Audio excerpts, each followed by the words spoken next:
Hello and welcome to Madrid. You join me from the Neptuno lounge here at Terminal 4. I've just got off the Iberia A340 inbound from Brussels, and the next leg on this trip takes me back to London Heathrow on the British Airways 777-300ER. To my relief, the inbound flight dropped me off in the Terminal 4 satellite pier, the same terminal my connecting flight would later depart from. The Madrid One World hub has plenty of signs, and it's a case of following the green signs, or S for satellite. I ended up taking the long way around, going through duty free to get into the main departure lounge before trying to find the Neptuno lounge. It really wasn't well signed, or perhaps if you look out for the right name you can find it a little easier.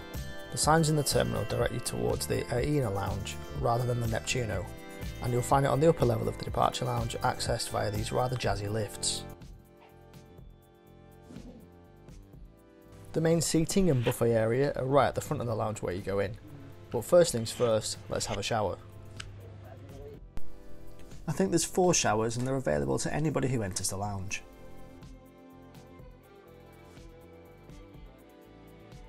I feel a lot better now after that.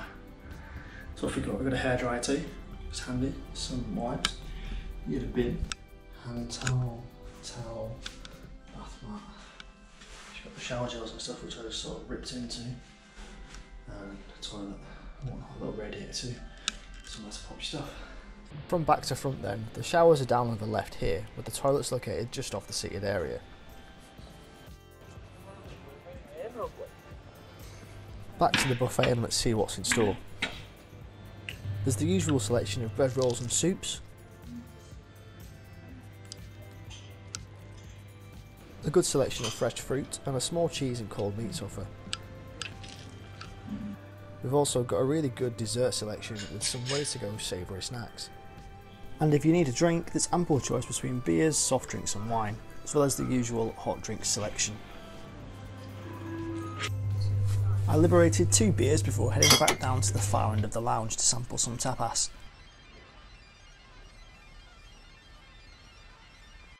I chose a mixture of chicken dishes and various pureed options.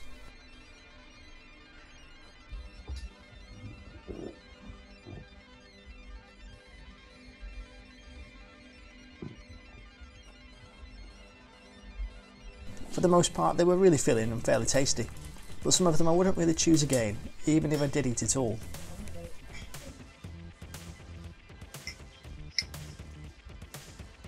Anyhow, you really cannot go wrong with a beer. Let's check out where our 777 is then. It's Golf Sierra Tango Bravo Juliet, or BJ for short. I chose to sit at the far end of the lounge as the views are pretty good over the airfield. You can see 2 runways and plenty of parked aircraft.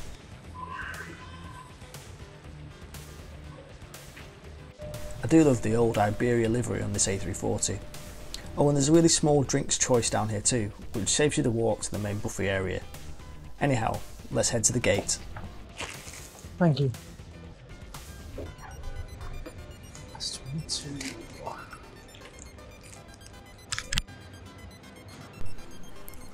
Now, although I've flown through Madrid many times before, it's my first time in Terminal 4, and wow!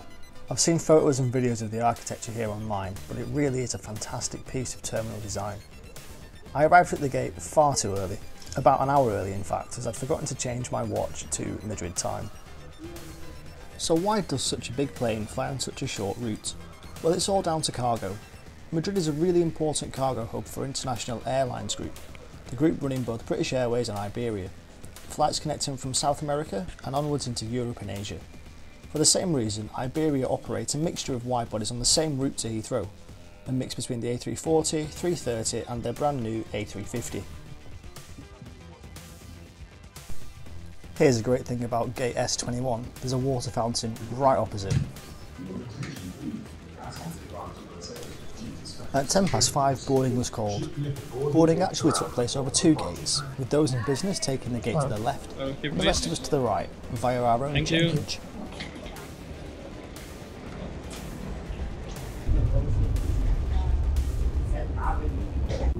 Check out these huge engines.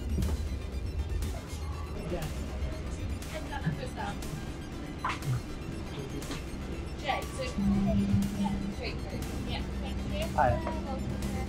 Do you want to go straight through and Cheers. Welcome aboard. My name is Spencer Tavares. It's my great pleasure to be your captain on this afternoon's British Airways operating no smoking flight BA 4612 London Heathrow Terminal 5. Here's the premium economy cabin that I'll be in today. Anyone else not really fancy this seat? No window to speak of, but good legroom I guess. Anyway, I'm at the back, seat 26K. I squeeze in there so I can sit down. Cheers. It's alright, thank you. You alright? That's the one, yeah. Cheers. On each premium economy seat you'll have a little bag of treats. The first thing you have is your Flying Star envelope to donate to the BA charity. Next up is your Amenity Kit. Yes, really, an Amenity Kit for a sub 2 hour flight. We'll check this out along with the headphones later on in the video. By 5:30 boarding was complete. Here's a quick look around the cabin, more on this layout later on. After a short ATC delay we push back at 6 PM. Just listen to this startup.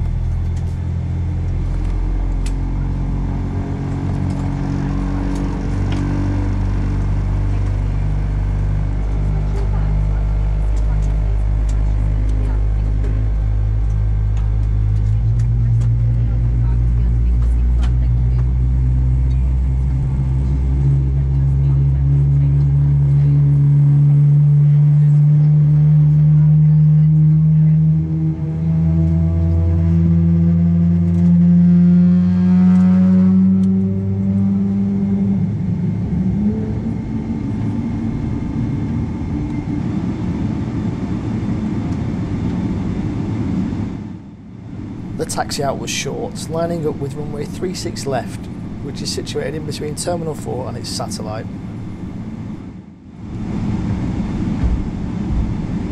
Cabin crew, please, clear departure.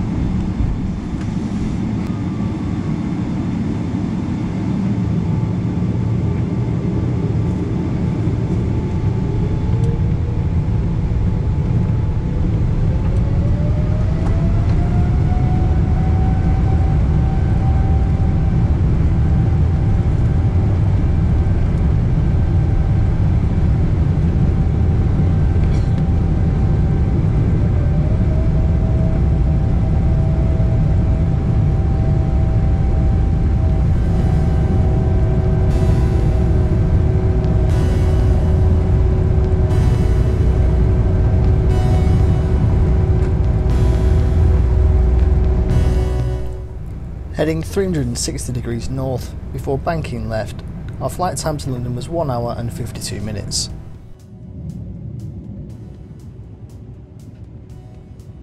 It's time to check out the loo. There's 5 toilets shared between premium and economy. I always like to head to the back on the 777 as these toilets are massive, as I found out on my recent trip to New York. There's also a baby change in here too.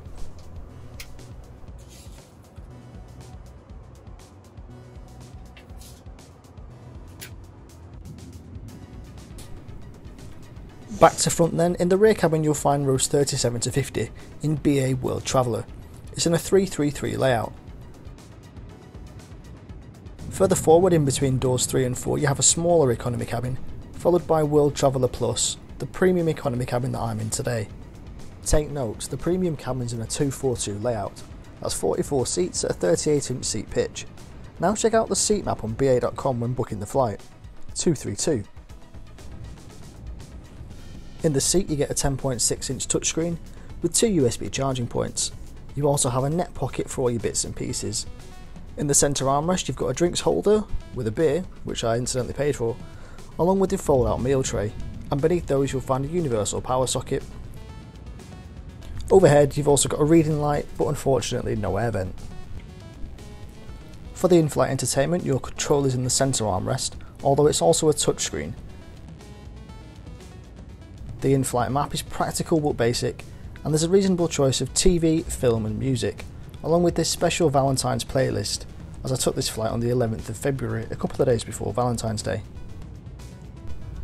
I have experienced this Panasonic system before on my flight to New York, albeit with a smaller screen, and this larger screen suffers from the same problems.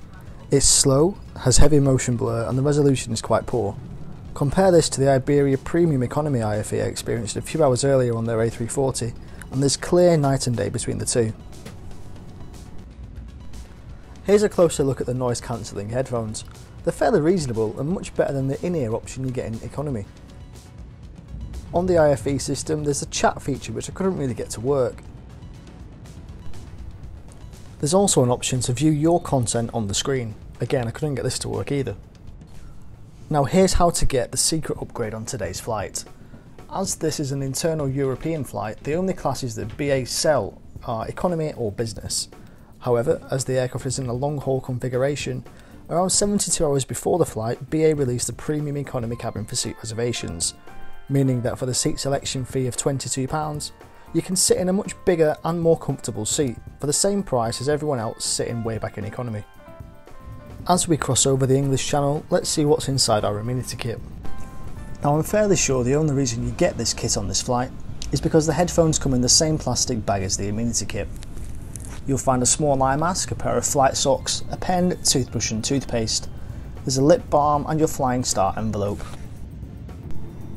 We had a great approach in over London, passing over the Docklands before landing on runway 27 right. I had a great time filming this one and making this trip.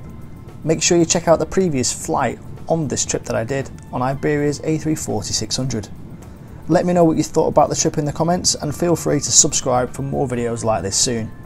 Thanks for watching and we'll see you next time.